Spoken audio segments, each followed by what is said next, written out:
To determine charge Q, let us consider initially two uncharged conductors 1 and 2. In processes, two other charges Q and minus Q on the capacitor's plates, letting take an intermediate step where charges on each plate is Q prime and minus Q prime. Now let us consider delta Q prime charge transfer takes place. Now we know that integral Q prime to Q prime plus delta Q prime delta Q prime equals 1 by 2 Q prime plus delta Q prime whole square minus Q prime whole square. This implies the magnitude of electric field into delta Q prime whole square tends to 0. Integral Q prime to Q prime plus delta Q prime. This implies Q prime into delta Q prime equals half into Q prime plus delta Q prime whole square minus Q prime whole square. This implies integral Q prime to Q prime plus delta Q prime delta Q prime equals Q prime into delta Q prime. Electric field due to charge Q prime developed on capacitors is shown below. Externally, work has been done to move charge delta Q prime. Delta W equals Q prime by C delta Q prime.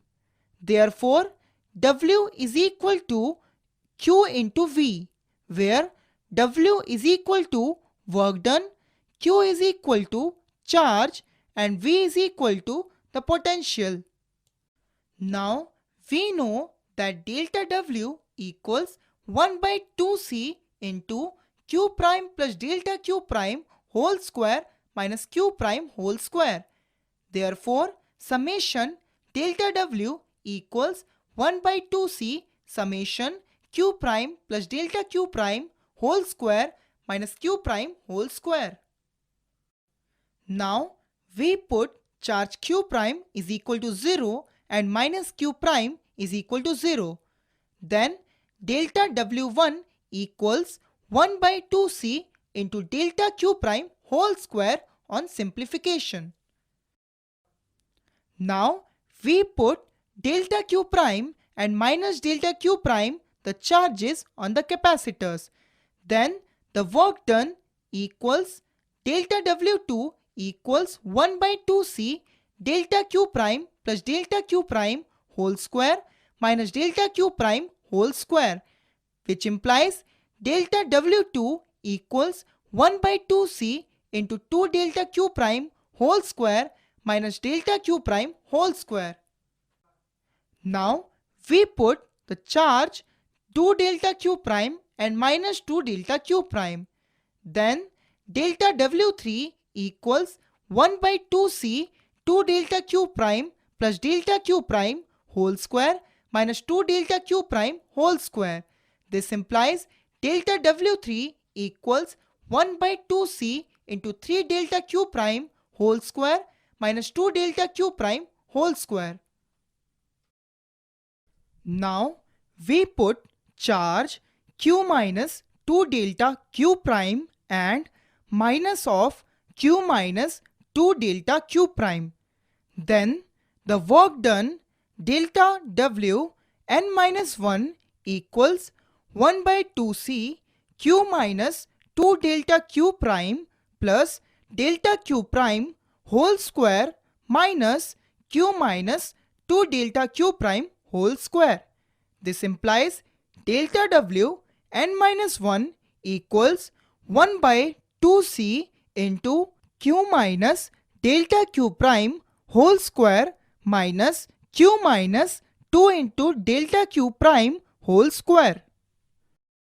Now we put charge Q minus delta Q prime and minus of Q minus delta Q prime.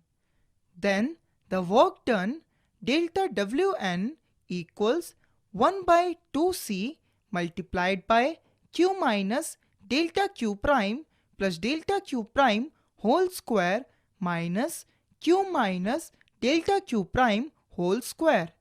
This implies the work done delta Wn equals 1 by 2c into q square minus q minus delta q prime whole square.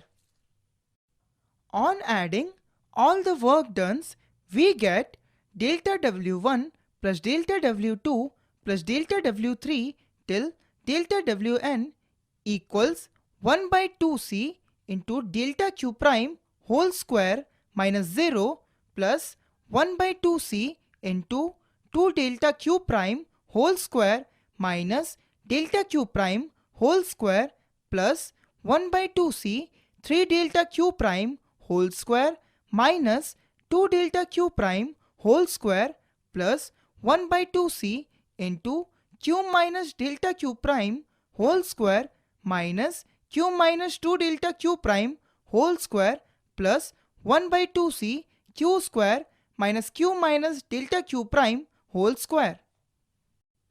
On taking 1 by 2c common from all the terms and on further simplification, we get the work done equals q square by 2c.